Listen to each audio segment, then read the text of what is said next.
CYC is a free channel, presents the Word of God for everyone. Your support will help us to continue the mission.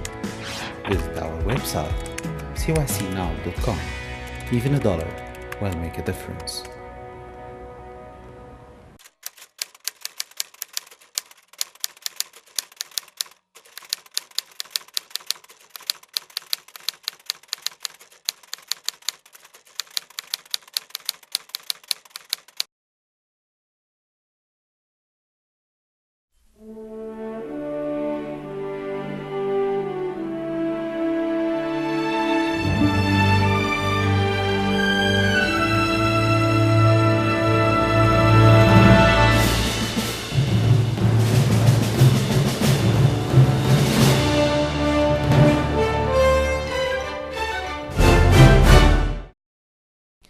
I've been asked by many people if I would give a testimony of my conversion to Christ.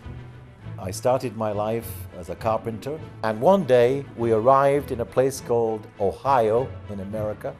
We started a new house and we began to unload the huge trucks that came to deliver the timbers that would be used for these houses. So to me it was hard work, but I made a lot of money and I enjoyed the work. To deflect this huge piece of timber from going into the foundation floor, destroying the floor, and possibly worse, which was my instinctive priority, was to stop this timber crushing the two guys that were working down below. On to my left hand, bounced on my left hand, and my hand completely exploded and was destroyed. I think you can imagine the shock and the horror and the pain for a carpenter not to have a left hand. It makes life very difficult, and it meant that I had to retrain myself.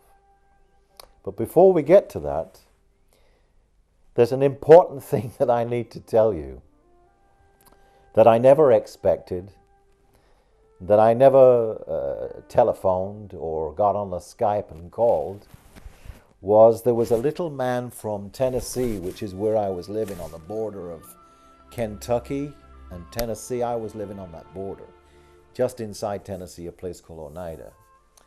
And he came to my bed whilst I was still in hospital recovering from this surgery, and they was about to cut off this finger because it gone black. That means that this finger was rejecting.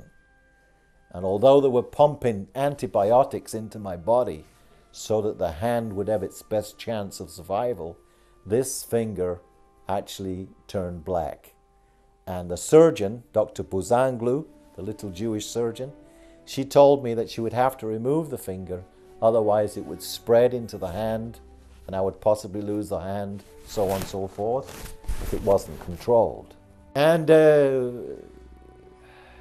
he said to me, George, and I'll use an American accent for you, just to make it authentic.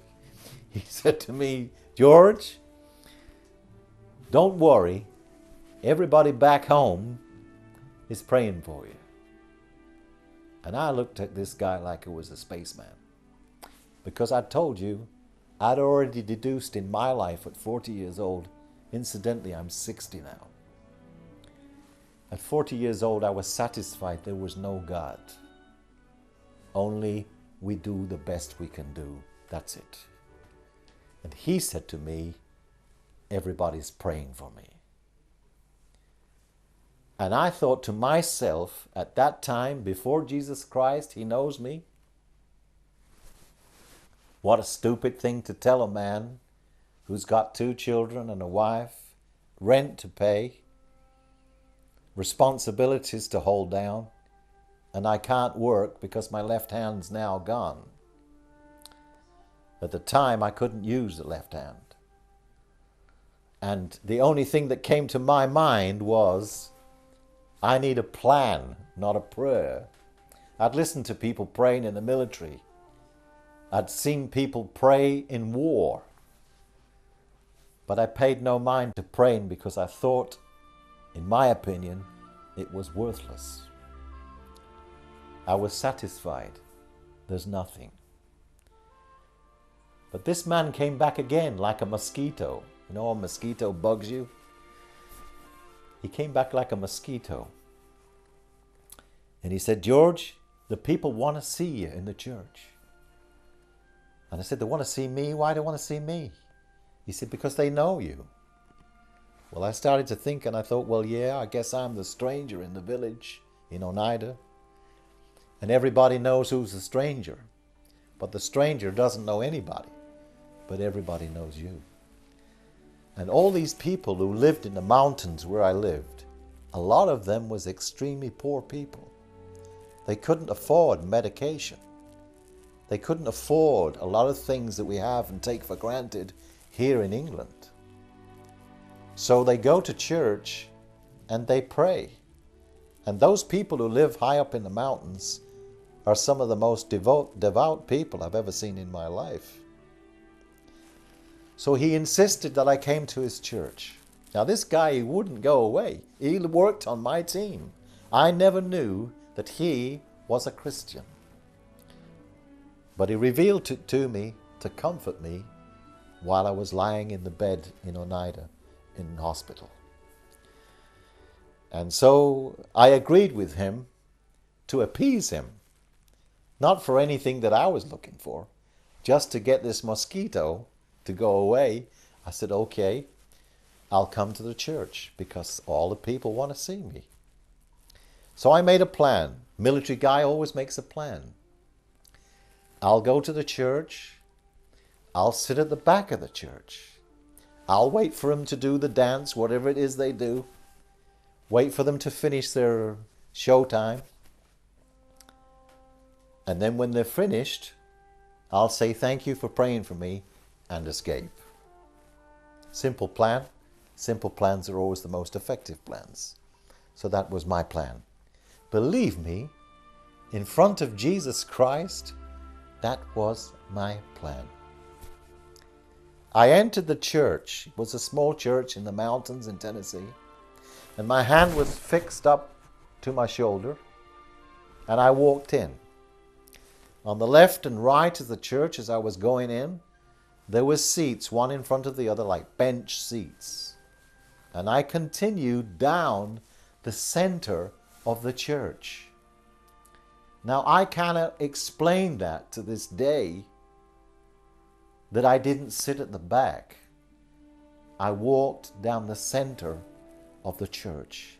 In this church, there was between 200 and 300 people sitting down that I'd never seen before in my life.